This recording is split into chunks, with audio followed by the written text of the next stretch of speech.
खे कराची बदली करण वारे मामले बाद शोकास नोटिस जारी कयो वियो आहे। आईजी सिंध गुलाम नबी मेमूर जी हिदायत ते शिकारपुर ज़िले मां कराची रेंज में बदली कयल पुलिस एहलकारनि ख़िलाफ़ शोकास नोटिस जारी कया विया आहिनि।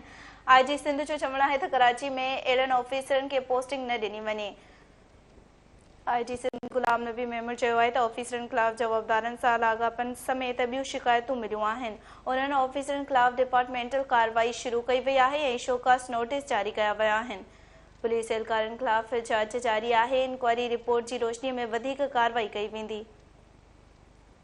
ख़बर मां शेयर कयो पिया आहे। शिकारपुर ज़िले मां 78 एहलकारनि खे कराची बदली करण वारे मामले बाद शोकास नोटिस जारी कयो वियो आहे।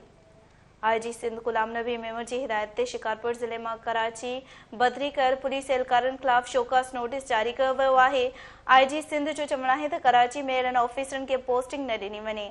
आईजी सिंध गुलाम नबी मेमूर चयो आहे त ऑफिसरनि ख़िलाफ़ जवाबदारनि सां लाॻापनि समेत ॿियूं शिकायतूं मिलियूं आहिनि। शिकारपुर ज़िले मां 78 एहलकारनि खे कराची बदली करण वारे मामले बाद शोकास नोटिस जारी कयो वियो आहे। आईजी सिंध गुलाम नबी मेमूर जी हिदायत ते शिकारपुर ज़िले मां कराची में बदली कयल पुलिस एहलकारनि ख़िलाफ़ शोकास नोटिस जारी कया विया आहिनि।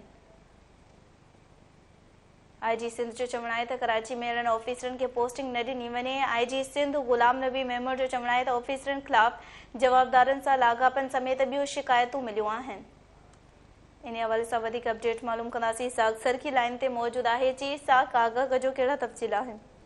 हाँ बिल्कुल। आईजी सिंध गुलाम नबी मेमन की हिदायत से शिकारपुर का कराची रेंज में जो मुक़र्रर पुलिस एहलकार उनके खिलाफ़ शोकास नोटिस जारी किया वियो आहे। जॾहिं त चयो आहे त जेके एहलकार कराची में आया आहिनि उन्हनि खे कंहिं बि हंध ते पोस्टिंग न ॾिनी वञे। आईजी सिंध गुलाम नबी मेमन हिदायत की आहे एहलकारनि जे खिलाफ़ जेको आहे जवाबदारनि सां मिली करे जेके गैर कानूनी कम हुआ उन्हनि में मुलविस थिया। आईजी सिंध जो चवणु आहे उन एहलकारनि जे खिलाफ़ जेको आहे महकमाई तौर ते जेकी कार्रवाई आहे उनजो जेको आगाज़ आहे उहो शुरू थी वियो आहे। जॾहिं त इन हवाले सां उन्हनि खे शोकास नोटिस भी जारी कयो वियो आहे ऐं मुलविस जेके एहलकार उन्हनि खे ॿी कंपनी शिफ्ट कयो वियो आहे। आईजी सिंध जो चवणु आहे जॾहिं त जेको आहे कराची में जेके 79 पुलिस एहलकार उन्हनि जे खिलाफ़ जेकी इन टाइम जांच आहे उहा जारी आहे ऐं जेके इंक्वायरी जेकी आहे उहा उन हवाले सां तेज़ कई वई। जॾहिं त इन हवाले सां आईजी सिंध जो चवणु आहे त जेके 79 एहलकार उन्हनि खे ॿी कंपनी शिफ्ट कयो वियो आहे ऐं आईजी सिंध या तमामु पुलिस एहलकारनि खे हिदायत की आहे त 79 एहलकार जेके ॻुझे कमनि में मुलविस आहिनि उन्हनि खे कराची में कंहिं बि हंध ते पोस्टिंग न ॾिनी वञे।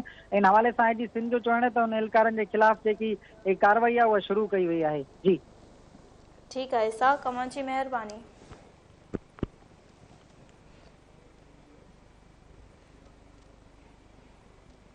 कराची में अहिड़नि ऑफिसरनि खे पोस्टिंग न ॾिनी वञे। आईजी सिंध गुलाम नबी मेमूर जो इहो चवणु आहे। पुलिस एहलकारनि ख़िलाफ़ जांच जारी आहे। इंक्वायरी रिपोर्ट जी रोशनी में वधीक कार्रवाई कई वेंदी। आईजी सिंध गुलाम नबी मेमूर जो इहो चवणु आहे।